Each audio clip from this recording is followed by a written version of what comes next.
So welcome everybody to today's flow session with the Value Stream Management Consortium. I'm Helen Beal, your host today. I'm the CEO here, and I am so excited to be joined by Lance, one of our board members. Lance, would you like to introduce yourself? Sure. Hey, I'm Lance. I'm one of your board members. Maybe a little I'll bit give more about where you come from, what you're doing now. yeah, I'll give you all that as well. I've been in this value stream management space for a long time, actually. I believe I was one of the first to do a speaking slot at a DevOps summit about using lean thinking and systems thinking to be more efficient in software development delivery. And it was all about thinking in value streams and thinking about how to use value stream mapping and doing all these things I learned in manufacturing. I'm not going to say how many decades ago, but a few. And, ever since then, that was back in 2017. And I actually did a lot of work, pre-work to that with a thing called software lifecycle integration consultants and things like that with another company I used to work for. Ever since I've been on this value stream management play, and you can see, I don't know how many webinars, things out there that I've did when I was president of ConnectAll to help support the VSM market and drive it forward. And then recently, of course, sold ConnectAll to Broadcom. So now I'm there as an evangelist, continuing that kind of mission on how can we use VSM principles to improve digital value streams and become more effective at software delivery. And I like to say when I'm introducing myself is that I've worked with and started over 3 or 4 companies all about helping organizations be more efficient in developing software. Beautiful. So I was going to dive into your ebook. I'll put the link in the chat in a minute. And actually, I just need to remind the audience that we're live and interactive. So we'll take questions at any time. So just throw them in the chat or in the Q&A. We don't mind. We'll be looking there. And we are going to be talking about Lance's ebook, Mastering Chaos with Value Stream Management and Pattern Thinking. But given the longevity of your career in VSM, as you say, you're like one of the pioneers of VSM in this kind of context of what I've often referred to as this kind of renaissance driven by DevOps. Where are we at? Are people getting VSM? Are you seeing AI crowd out, particularly in 2024? What does enterprise adoption look like at the moment? That's a long question. I'm It's going to probably try to three. give you a good answer. I still believe, and I'm pretty vocal on this, that most organizations don't understand what it is. I believe that organizations today are thinking out about how do I improve flow? How do I do that? But if you go to an organization and say, how is your value stream management initiative going? At particular levels, there'll be what's value stream management. So there's still a lot of education to happen there. And then I think there's still room for a lot of adoption in it if we position it right, we talk about it right. It's really is that traditional value stream mapping, value stream management, looking at how you're developing software. I saw one of your other flow sessions here where you're talking about, hey, there's an issue with quality. Let's look how they're doing that. That's all doing value stream management, but organizations don't really understand that from a perspective. Nobody's going out looking for a VSM platform. That's Now, really interesting, that differentiation. Sorry to interrupt. I'll come back to that. well, we can finish that, right? Because you also asked me about AI, so that's going to be a longer topic as well, maybe. I'll make a note to come back to that one later. 2 questions really from what you just said. One is about the concept of the VSM initiative and one is about platforms. My question about the VSM initiative is that for a long time, we've seen people having these big transformation programs like Agile, DevOps, digital, whatever. People are bored, tired of them. They've got change fatigue. But I do think that organisations should have a strategic VSM initiative driven from the top. Is that your opinion? What, if so, why? And what's stopping people embracing VSM in such a strategic way at senior level leadership? So I do believe that, but I don't think that, I think it's one layer beneath the top. So I think when you think about organizations today and where VSM helps, and to use one of our Broadcom marketing terms, of which they pay me extra dollars on these webinars when I say them, no, I'm just kidding. It's, it's about visibility, alignment, and being just more efficient, right? So when you think at that level, they're really just thinking about the day-to-day things that they're trying to accomplish in their business. They're not looking at, continuous improvement. They're hoping their teams will do that. So is VSM really important? Yes, because it's about continual improvement and to bring, to shorten cycles, be more effective, bring value to the customer quicker. Am I delivering value? All of that. So I look at it, maybe just below the C level, because that's where you got to report that up to. And those people should be thinking about all the time is, how do I get better at what we're doing? How do I operationalize what's going on in my value stream to be more efficient, to be more productive, to keep up with the competition, right? So, and they are doing that. They're just not wrapping that word around it, I think. So how, if I kind of talk about how I see some of this as well, which I think is really closely aligned to it, but this sort of started when Steve and I were thinking about the process that organizations go through when they start identifying their value streams. And I've got this separation in my head of teams and leaders.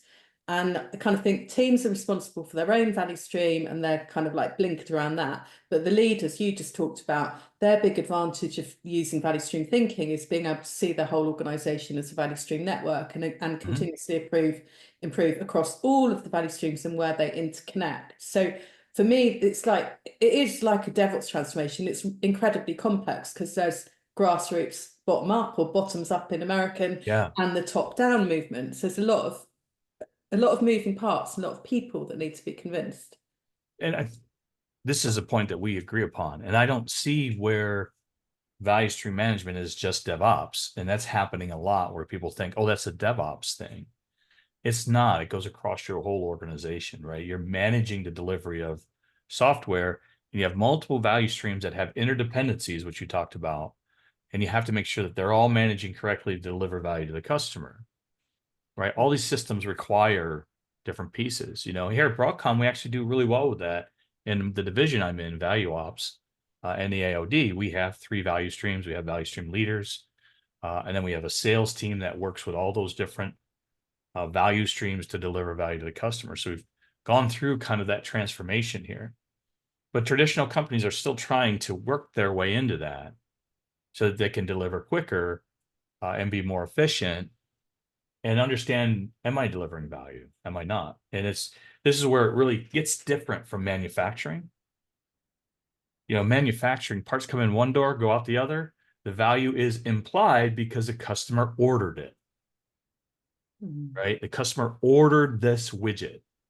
So when I worked at a company, we made turbine blades.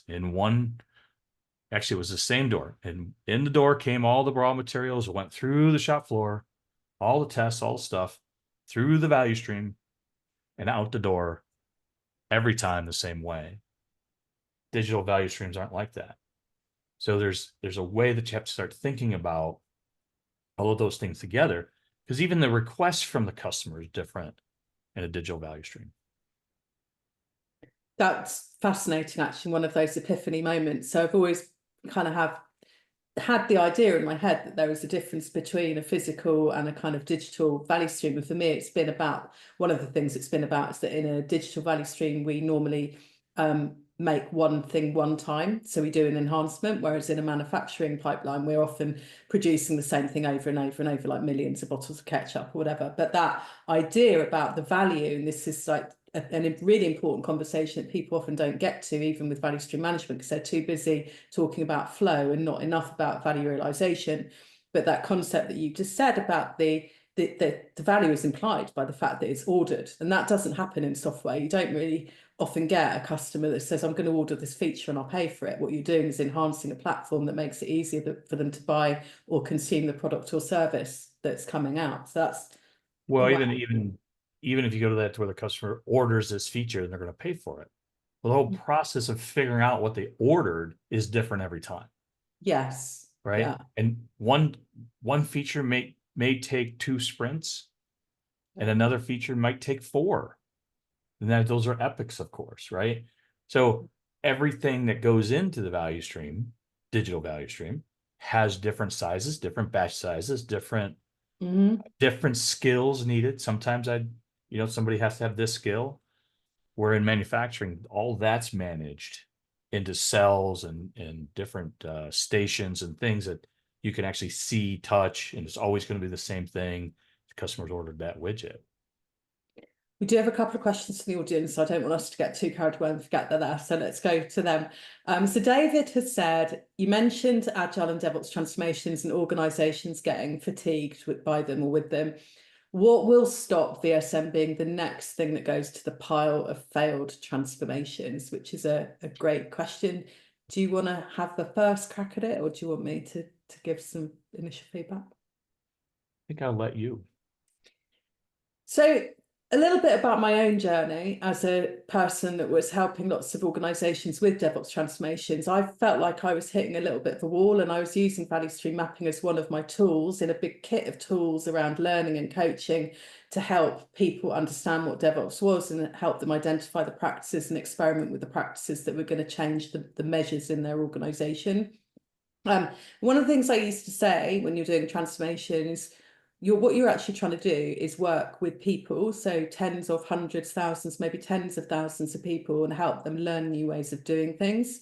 And that's why it's so hard to do a transformation, because you're not just implementing a piece of software and asking people to use it. It's way more complicated than that. And Lance has just described some of the complexities of working in the digital world as well. So why is VSM going to be different? Well, DevOps for me did have some limitations, and it was when I was doing the value stream mapping as part of my DevOps implementations that I came across some of these limitations. In terms of, we do value stream mapping, people would love it, but it was quite time intensive, quite resource intensive, getting the humans in a room and doing that work. So they'd love it, they'd feel really bonded, we'd have epiphany moments all over the place, they'd learn lots about the DevOps interventions that were going to help make improvements to that value stream flow. And then I'd go away and go and do something else with another customer or another part of that business and come back and nothing would have happened. And part of the reasons nothing would have happened is because it's really difficult to see the digital value streams. So it's really difficult to know what they're working with. So we're at this point where we're 15 years after the emergence of DevOps. And over those 15 years, we've been building CI/CD pipelines and DevOps tool chains. And what they've enabled us to do is make the value streams visible, these digital value streams that have been quite hard to see in the past.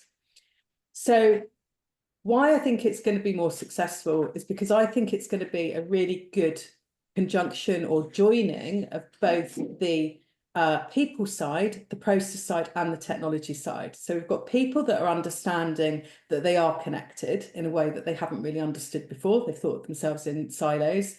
We've got the process element of understanding that we're trying to improve flow, and we've got lots of different processes that connect, and there's wait time and there's touch time and there's delays and there's dependencies, and we're learning more about that.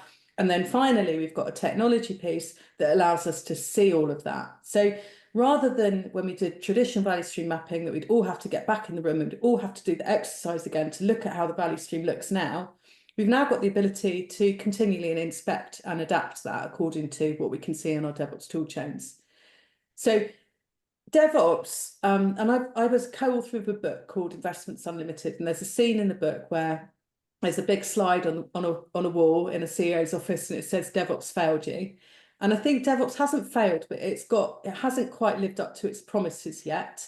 And if we look at the State of DevOps report from 2021, Puppet State of DevOps report, we can see the stagnancy of that middle layer of performance. And for me, VSM is the key that will lift us out and make a difference. There are going to be lots of risks because, again, we're trying to change the mindsets and ways of thinking of thousands and tens of thousands, possibly millions of people across the industry, if you think about it that way. But Lance, how does that align or contradict your thoughts on what adoption looks like at this enterprise level? So it aligns, but I have this belief that it's not a contrarian point of view to yours. And I'm well known for trying to do contrarian points of view in my marketing. My point of view is that value stream management is not a transformation. It's just not another transformation. Your organizations today have value streams. Hmm. They're working in value streams. Maybe they're not the way you want them to run. Maybe you're not organized around value streams, but you have them. You just don't really realize it. Work comes into your system for a request. It goes through a bunch of processes, and then the results come out the other side. That's a value stream. And all we're trying to do is help organizations improve, reorganize, improve the value streams that they're effectively really already managing. So that's not a transformation, that's improvement to me. And I think the world is tired of that word, transformation. And we're about to enter into another transformation. And value stream management can be at the forefront of helping organizations understand how to manage that next thing that's coming. So it aligns to exactly what you're saying. I have issue with the word transformation. And I used to be really allergic to it. And I've kind of, I don't know, in my old age, maybe I've become like less like brutal about things. But I used to be like, no, we can't say transformation, we're going to see evolution. But I agree with you. And I totally agree with that sentiment as well. I think it's really important. The value streams are there, whether you've identified them, whether you call them that or not, they're in every organization. There's operational ones, there's material flows, they're there. You just got There's to know what they customers, are. there's products, there's services, there's flow. Mm-hmm. So let's talk a little bit about the how. And by the way, Inas also put a comment in, which is more of a comment than a question, but it's like, can we say that value streams are the base for driving the business capabilities? Absolutely. And then the comment, a challenge I come across is that organizations get confused between value streams, processes, and today practices. They see that as spreading themselves too thin, and a lot see it as redundant efforts. And I agree with all of that. I think a value stream is a collection of processes. So there's always the steps that take you from one end of the having the idea to delivering and realizing the value in the customer's hands. And between that are all the processes. So your value stream is your umbrella over your processes. And the practices are the things that you do to make all of the stuff happen through that area. Yeah, absolutely. So in the lean world, it's all the steps, both value added and non-value added service tasks to bring goods and services to your customer. And when you're managing value streams, you're looking for what are the non-value added activities that we can adjust. I did So fumble on saying that. I've said that a million times. I shouldn't have fumbled on what a value you stream can is. say it again if you want, No, and then we're going to I dive think I'll into that. fumble on it again. I don't know. Let's dive into some of the how. So I want to talk about noise, first of all. So when I think of noise in the context of our industry, because I've done a lot of work in observability, I think about monitoring noise. But there is this software delivery lifecycle, SDLC, noise. Talk to me more about what that is, where it's coming from, and how it manifests. Well, actually, you're getting this right out of my ebook here. Hmm. And I came up with this kind of mindset of noise about a year ago. Think about it like this. When we were talking about features, how many emails does a new feature create? A lot, Oh, yeah. right? That's noise, right? Because in how many Slack chats do you need to talk to somebody about that new capability? All this is we think about a value stream as this linear type of thing. And in manufacturing, it's close to that, but even that has some noise in it.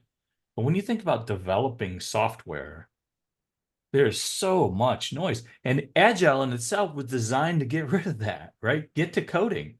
But that hasn't happened, right? How many emails, how many approvals, how many people, how many non-value added things happen in your value stream? Those non-value added things are email approvals and discussions and meetings. Those all can be quieted down. Is this ready to go to production? I don't know. Let me have a meeting with 5-10 people. Let me waste my whole day on this one topic. It's very inefficient. And it just, I mean, if you've been involved, you'll know what I mean. How many meetings do we have to have per day? I just want to do the thing that I like to do. And that's to work on code and solve logical problems. I spend most of my time registering my time in some system. All this is kind of noise that impedes your flow. So we've talked about the complexity of the digital value stream, and we've now talked about the distractive nature. I think I just made up a word, but how distracting all of this noise is in that But it work makes sense what you environment. said. Um, that's part of the chaos that we're talking about, I think, this kind of chaotic environment that we're in, because everything's really unpredictable. We're inventing new things all of the time. We haven't got, we're not sat there churning out the same thing over and over. And things are breaking around us all the time as well. And the closer we get to DevOps and kind of like bringing those barriers between development and IT operations close together, the more the development teams are kind of aware of the availability issues that they might be seeing. So this is our chaotic environment. So in your ebook, we're really talking about value stream management, but also the pattern thinking. Now, I'm not a pattern thinking expert. So can you give me like a mini masterclass in pattern thinking and what I need to know to understand how this is going to work in this environment we're talking about? Yeah. So history of me and pattern thinking, right? So I think it was like a decade ago, I was working with a past company.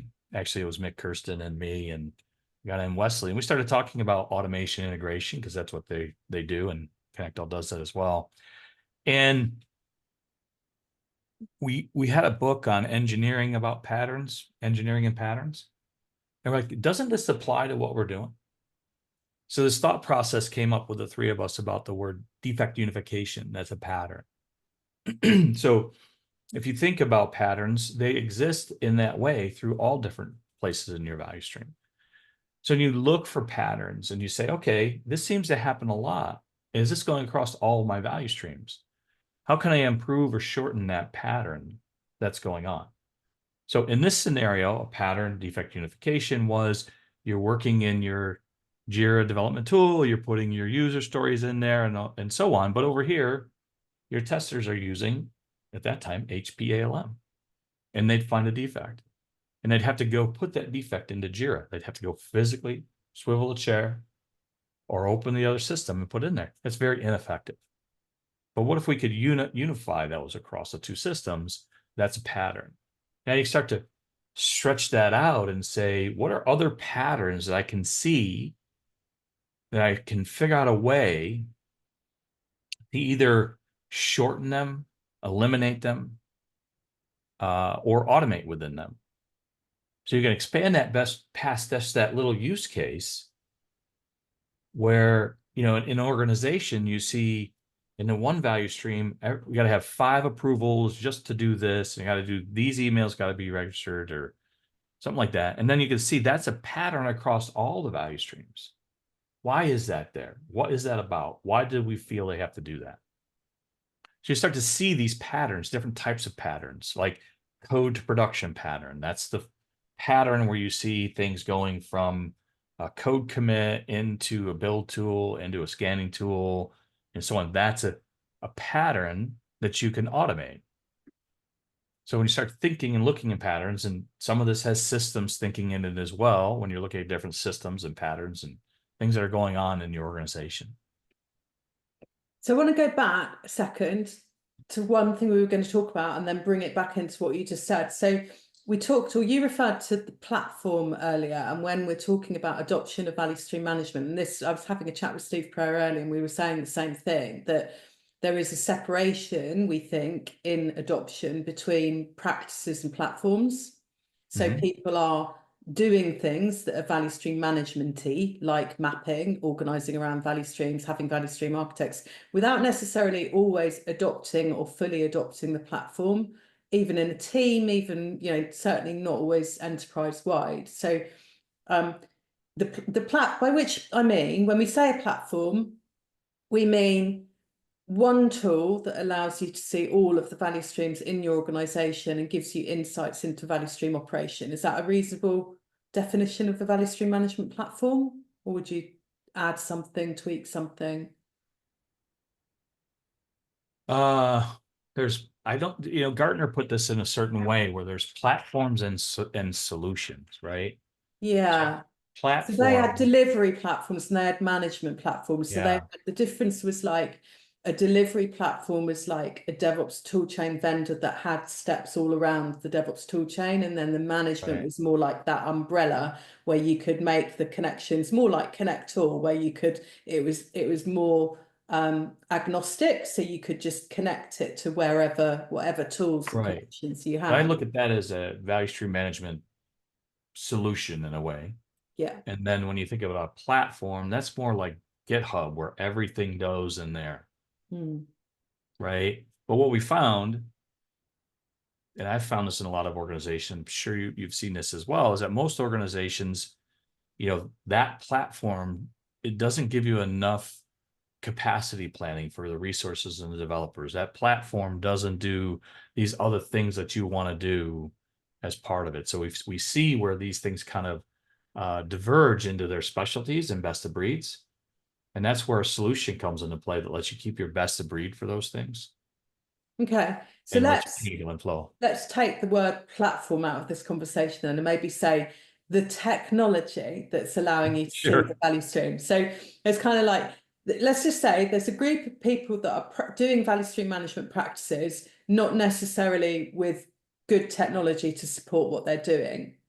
Now, when we then take this into what you were just talking about, and then we also earlier kind of just tiptoed on the edge of AI, let's talk about the patterns that you've talked about. So what was really interesting when you were talking, as I was thinking about the words duplication and multiplication. So we know what duplication is. We know it's bad. We're like, oh God, we're doing the same thing twice. When we talk Mhm. about multiplication, I think of something more mathematical, and it's kind of like, oh, it's, that's a good thing. But actually, what you were saying with patterns is like we could be doing the bad thing 30 times in our organization, or we could be doing the good thing 30 times as well. But this is Mhm. what you're talking about when we're trying to identify these patterns. So what I wanted to ask you is like, if we say there's two cohorts and there's the people that are doing some of the value stream management practices, so they're mapping and they're organizing value streams, and then there's another cohort that are doing all of that, but they're also trying to harness a technology solution that we've described that will allow them to visualize their digital value streams thanks to all of the connected tools that this Mhm. solution is going to provide them with. How do you, or how does one identify the multiplication of these problems or these advantages, the patterns, if we Mhm. haven't got the technology? It So let me ask you like this. How many value stream mapping sessions have you done in your days? I've lost count, but one of the things I do know is I've never done two value stream mapping sessions in the same organization and then tried to bring the two maps together to look for those patterns. So when you think about that, going from organization to organization, Mhm. within all those different value stream sessions, you start to see those patterns too, Yes. right? So then those patterns you can use to say, I've seen this before. Now, duplication of that is you could just go and look and say, do you all to go to that other value stream and say, do you do this? And they'll probably say, yeah, or they'll say no. But if I was a change agent in an organization, I'm now thinking I have to go and physically map with every single team in the organization and then train each team on the pattern that I'm seeing. Is there an easier way to identify those patterns using a technology? And where does AI fit into this? Is AI doing any pattern matching for us? So we'll get to AI in a minute because I'm very fond of saying this, and I've been saying this for a while. Value stream management is a human endeavor. Humans do it. I mean, and I know I built and created and have a great company that used to do value stream management because it would go and manage stuff in your value stream. But a human needs to know to talk about that, right? So VSM is human. And the other thing that came to my head is, a long time ago, I did a speaking slot with Andrew Fuqua on what does value stream agile have to do with value stream management anyway? Nothing. It's a piece of managing your value stream as humans look at what to do. Now, the only way I can think to look deeper into an organization for duplication or multiplication of bad habits or non-valued activity is go and talk to those other teams to see if they're doing it that way, to see if that's happening. And then you can see, can I help them change that because I'm changing this value stream? And so once you have success in removing that piece of non-value added activity, you could talk to the other organizations about that as a transformational lead or something like that. So do you have some classic patterns that you can share with the audience? So I'm thinking of things like cabs was a non-value adding activity that I would see in so many value stream maps. I'm thinking handoffs to security was often quite problematic as well. Mm-hmm. What sort of patterns can you share with the audience that you think might be common to things that they're experiencing? I have so many. Hold on. I'll pull something up here and read from it. Because there's like defect unification pattern. I talked about that one. There's software traceability that we calls it a pattern, right? It's hard to get traceability when you're disconnected through all those different systems. So we have to solve that problem and getting traceability. That's a pattern we use. The pattern you just talked about was about security. There's what I call a vulnerability pattern. And that pattern is where you're finding vulnerabilities in your systems, but that isn't getting back to the right people to correct it. So the bad behavior is that sits in a queue for a long time before somebody gets back to do that. And by automating that, you reduce risk. You do all these other things by connecting your vulnerability solutions to your agile planning tools or to your alerting tools like ServiceNow or whatever. So these patterns all uncovered. And then there's authentication patterns where, you know, why does that have to go through so many people saying that should be released? Can't we solve that quicker? Just all these things start to uncover. And I have a whole kind of PowerPoint on these. Now I'd be happy to share them with you so you could share it with the rest of the team. That'd be fabulous. I'm sure they'd love that. We can add that to the follow-up email. So I can see in the ebook as well, we've got some kind of like step-by-step approaches. So we've got things like define the value stream, map the value stream, analyze the data, observe the process, and collaborate with stakeholders. One that I'm really interested there. That sounds pretty familiar, doesn't it? I hope so. The step I'm really interested in there is the observe the process, because it makes me think of like the Gemba type thing. It's Right. like, Yeah. what's your Go to spot. recommend? Yeah. Yeah. It's how long does it take to observe the process? I mean, is it like an afternoon? Should it be something that people are doing over several weeks? What's your experience or your recommendation for that particular step? So it's interesting, right? Because that thought process of Gimba, and I'm, associated, done some great stuff with the Gimba Academy, is go to the place where the work is happening. How do you do that in a digital value stream? I mean, maybe Tron could do that as a joke, right? But we can't. We can only observe people working. So you have to really rely on your mapping skills and understand the things that are coming in and have good questions and ask great questions. Okay, so how do you get new features into your value stream from an intake? Oh, our customers put them into Salesforce. Okay. And how do you vet them out? What do you do? And then you're just kind of like going through that whole process of asking and looking at all these things. And then you start to question, why do you have this long piece? Or, and I heard you say this another thing. So there is a unknown time here that happens between code commit to quality. And quality is taking this much time. All right, well, what are they doing? How are they doing that? And how do we reduce that? I was doing this one time with a company, and what I found is at the end of every, say, regression test before they moved to production, the quality team would look at all of the defects they found and then send them back to engineering, rather than when they find one, sending it back, right? They gather them up and then take them back.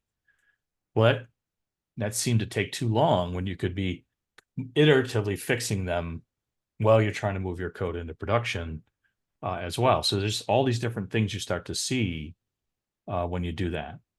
And one of the challenges, I think, with doing value stream managing and value stream mapping is getting a present state map that you can say, we did this, now we're getting better here.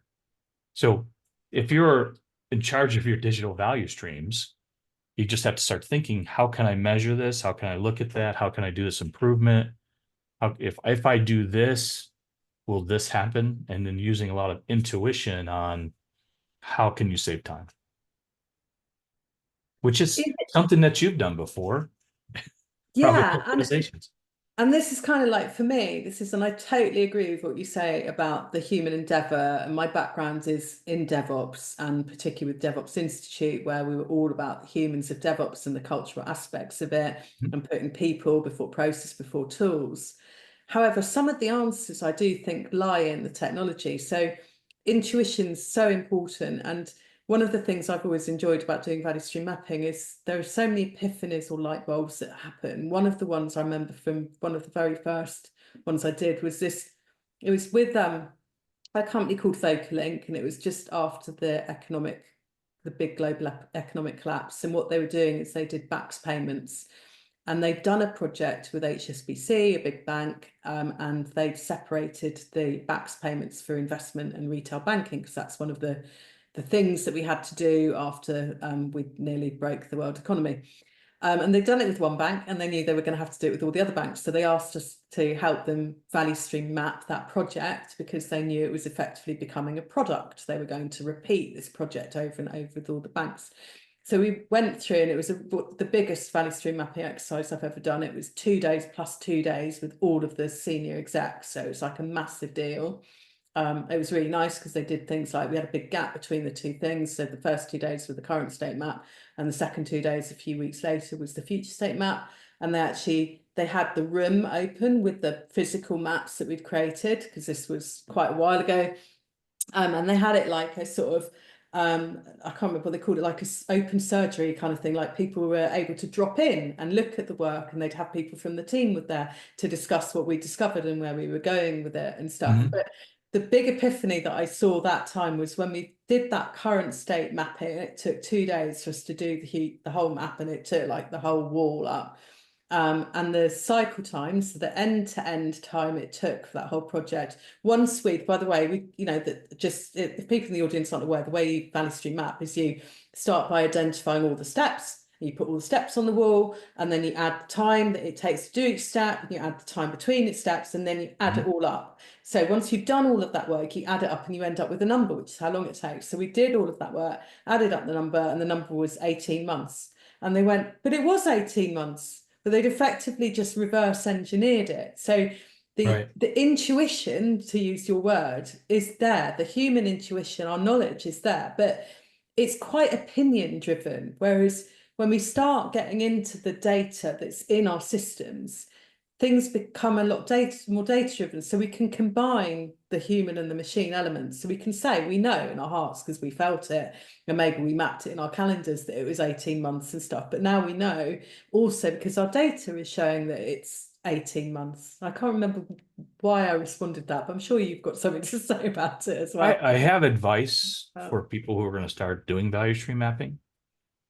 Make sure you start at the right side of the board. Don't start in the middle. It won't work out. I did that once. I just went up, started with work intake in the middle of the board. It didn't. That's an interesting one. Over. Isn't it? Another interesting start at one side or the other. Don't start in the middle because you'll run out of room. So I've always started at the start. I've never tried to work backwards, but I guess when we look at flow engineering and we start with outcome mapping, we're kind of starting with the end in mind. But I still think when we map the actual value stream, we're particularly the current one, start on one little side. Don't start in the middle is my advice. So I have been in that exact meeting you just described with a couple large organizations where you start on one side and you get all the way to the other, and you're looking at that and you're like, okay, you're like, how much time does this take? And most of the time they don't know. They can't really how long is your average life cycle for a defect? I don't know. So because they haven't managed it or thought about it, they've never collected that data. They're just saying, hey, we I've quite fixed this often defect. ended up with like ranges. So as well as having it on the wall or on the mural, I build like a spreadsheet. Yeah. So I put all of the data in a spreadsheet, and that enables me to do some things like automatically calculate a lot of the totals, obviously, which is useful. Mhm. And it really use the percentage complete and accurate. One of the things that it enables me to do though as well is work out how many man hours or people hours are involved and then add a cost to the people hour, which is a little bit of a dangerous thing to do. And it's interesting, but I always have to really caveat it with people because the temptation then is for people to say it costs, I don't know, $150,000 to do this value stream change or whatever. And if we Mhm. go to our future state and we can reduce it by 50% by taking out 3 cabs and doing some DevSecOps and automating some of the testing, then their temptation is to say that they're saving $75,000, but they're not, of course. What they're actually doing is delivering the thing to their customers twice as fast because they've cut out Mhm. half the time. But Mhm. it's kind of I'm kind of like Right. feel like one of the things that we're doing is kind of doing some warnings to the audience of things not to do or to be aware of in value stream mapping. Like don't start in the middle. Be careful if you assign money to the time that's involved, because what you're really trying to do is inject capacity into the value stream to do more things or to satisfy your customer requirement Yeah. earlier. Are there any other like big no-nos? No, I just thought that one was funny. I started in the middle of the board Middle. once, and God, I tell you what, another thing that made me think about that with that though is that when I have slides about a value stream, I present it as a circle because it is a circular thing. We're going round and round, and we want to learn from what we've just done, and we want to put that into our next iteration of what we're Mhm. going to do. But I've never figured out how to actually do a physical value stream mapping exercise in a circle because I just don't think a human brain can cope with it. I think we just have to do it in a very linear manner, which isn't very reflective of what we really want to do in terms of that continuous feedback loop. But I wondered if you had Well, any thoughts. that's so true, right? So software development and delivery is not a linear thing, Mm.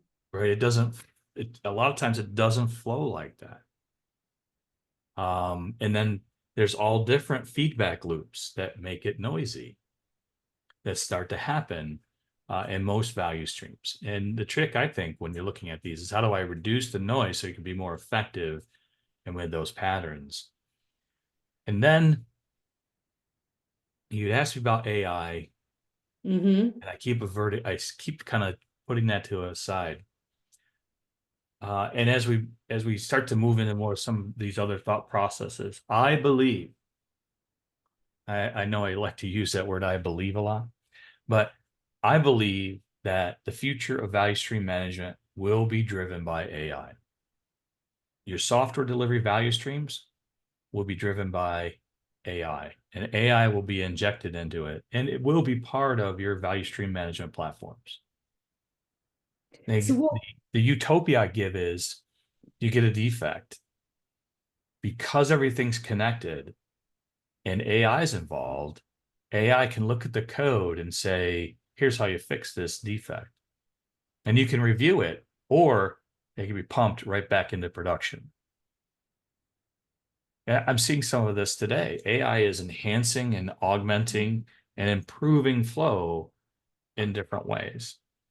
For example, in one of our products, you can click a button and it'll make all your user stories for you off an Epic. With Connect All, then it can put it in the systems it needs to go. Now, because of this value stream management automation platform that I'm very familiar with, that I talk about, there's data flowing around. What does AI need? Data and information. So as information comes, let's put that in another analogy. I get an enhancement request or a service request. Let's say a service request or an issue comes into ServiceNow. It then can go to AI, have it all looked up, the right model, and come back with all the recommendations to fix that or what the issues are. So this data is flowing between these different systems, And the ability to put that data in a way to an AI agent to give you recommendations or to make changes or do things in your value stream is starting to happen now. So this is the kind of daily reality of somebody doing value stream management. I'm a human operator. I can see my digital value streams because I have a platform which has connected all of the different moving parts for me, and it's collecting that data. It's using some traditional algorithmic AI to look at the patterns. So it's saying maybe I'm a leader, and it's saying you've got a release risk over here. You've got 5 teams all planning to make a release to the same microservice on Tuesday, and that's just going to be a disaster. And you probably need to intervene over there and have a look, or make sure that the CI/CD pipelines are doing proper quality checks before that happens. And that information is coming at me with some generative AI. So it's saying it's looked at the pattern and it's given me some feedback, some actionable insights. And you talked about other generative AI use cases there as well, in terms of auto-generating user stories, and we can do things like auto-generate tests, for example, as well, can't we, throughout the DevOps lifecycle? Yeah. So that's we have that in one of our products, and I can use Connect All to do that in other products. It's very fascinating where that's going to go. And so I also talked about operationalizing your value stream. That's going to have a huge piece of AI. And the other piece of that would be, give me the right information so that I can improve and operationalize what's going on within software development and delivery. It can, like you just used one analogy, which was really interesting. I'm going to go to release, analyze it, tell me the risks. I can then look at it, understand those risks, and make a decision. That's operationalizing it. That's something that you look at all the time from a report perspective. A lot of times people just create reports and metrics for metrics, but this is the way you can look at it. And you have AI analyze that. Vulnerabilities come in from your scanning solutions. That, for a DevSecOps point of view, and that the world is inundated with all these vulnerabilities, right? I mean, you ever do a vulnerability scan, you're going to get a ton. And some of them are really important to fix right away, and some of them are not as important. And how do you know? Unless you go do all that research on those vulnerabilities. Now, AI can do that for you. And then bring it back and say, this one's not so bad. This one is, you better fix this now. But if that can reduce your risk by 20%, I'm sure that's something people would want to do. So all this is going to start to happen over the next few years where, I was at a conference at Forrester and they were talking about citizen developer. I'm sure you've heard of that concept, right? Where low code, no code, citizen developer, all that's coming AI out. enabled, as well. Yeah. And he said, one thing he said is all this will have a platform that's put together, and then citizen developer. Well, value streams platforms and value stream management are going to be those platforms with AI to help citizen developer move their needs to production. We've got a very interesting fun time, isn't it? The way I say it sounds like it's a fun time. Yeah, I mean, the thing is, it's all available today. It's just a matter of people getting around to using it, right? That's the thing. It's like, I use ChatGPT a lot, and I just started really using it. And, I let it proofread all my emails. With the caveat that you have to teach it sometimes. I was there's a few different examples of things that I found inconsistencies, but I think my favorite one recently is I was doing some creative writing work, and we were thinking about stakes of characters in novels. And I asked Gemini about the stake of a particular character called Dexter in a novel called One Day, which many of the audience members may be familiar with. It had fairly recently had a Netflix adaptation. And it came back with Dexter's stake all about his yearning for this other character. And I was like, that's not Dexter's stake, that's Emma's stake, to Gemini. And it went, oh no, you are right, that was Emma's stake. And you do have to watch what it tells you sometimes. Oh yeah. I had it one time. Can you create me a script in Groovy to do this? And it did. And I said, okay, but that particular class file is deprecated. Oh yeah, you're right. Here, use this one, right? So you do Yeah. have to keep your eye on it a little bit. The Yeah. other interesting thing when I think about AI and VSM, the biggest challenge is value realization. Is what I'm going to create, because it didn't come from a customer, I'm a product manager, and I just said, this is going to be valuable. Will it be valuable? And do the research, act like a product manager, go do all the research on this capability. What persona, I mean, you could do all that with it too. So it's And really with going to be that, interesting.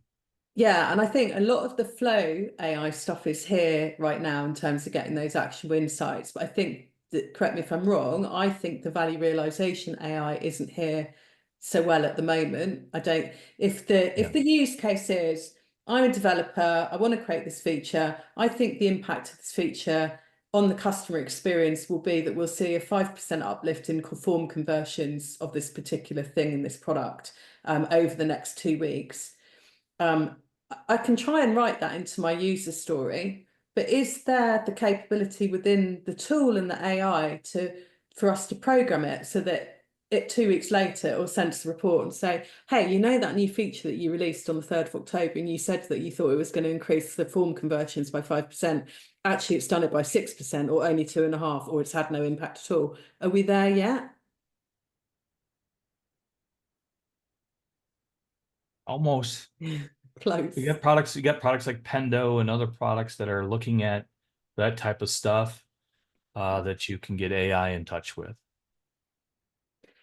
We do have a really interesting comment from Cindy that I want to make sure we cover off. I know we've only got like 5 minutes left, but Sure. Cindy said that she believes that patterns are interdependent with each other and influence what other patterns develop and or how they evolve in an organization. So I'm loving her language here as well. The interdependency, totally agree. The evolution of the organization, totally into that as well. So Cindy's asking us to consider 3 underlying cultural patterns. Get it done, just do it, and make it so. And how each of those influence what other patterns might be seen in an organization, and that they can actually impede what improvements look like or which ones resonate in an organization. So it's not really a question, I don't think it's a comment, but I love it. And I think it's worth just reflecting on. What does it make you think about? It makes me think about an article I wrote about how value trumps flow. So, and this is all patterns and value and so on, right? So, is it makes me think about that. Like if I have something that I have to do that's really valuable, I will put flow at risk for it. And based upon the culture of your company, it can create an issue with that type of thing, right? For example, this is what rolls through my head, right? I'm writing some beautiful code. It looks great. I'm taking a long time to do it because I know this is the best way to do it. But it takes me a lot longer than if I just done it this halfway where it wasn't so wonderful, right? So it's very interesting as you think about the sense of culture. Now, to flip that coin from a development perspective and from a past company runner owner perspective, it's very challenging when you're trying to meet your fiduciary requirements when somebody wants to write the best, beautiful code in the world. And there has to be this happy point where what you're putting is quality out, but you're doing it at the right amount of time. That may have not answered your question, but that's what came to my mind was that whole thought process around value trumps flow. Well, I did go out and just find that document and I've added it to the chat as well, or a version of it anyway. And yeah, I completely agree. And I think when we talk about evolution in the marketplace and adoption, I think this is the key. A lot of people understand flow. They understand the 3 ways. And the first way, of course, is about flow, and they understand the Dora metrics, and they understand that, some of them are about velocity and some of them are about quality. And I think it's like the next evolution is people understanding that it isn't time to market, it's time to value, and we need to get those things in proper balance because Mhm. we can't be feature factories. We can't just be churning out stuff for the sake of it and not knowing that it's delivering a real change in experience. Yep.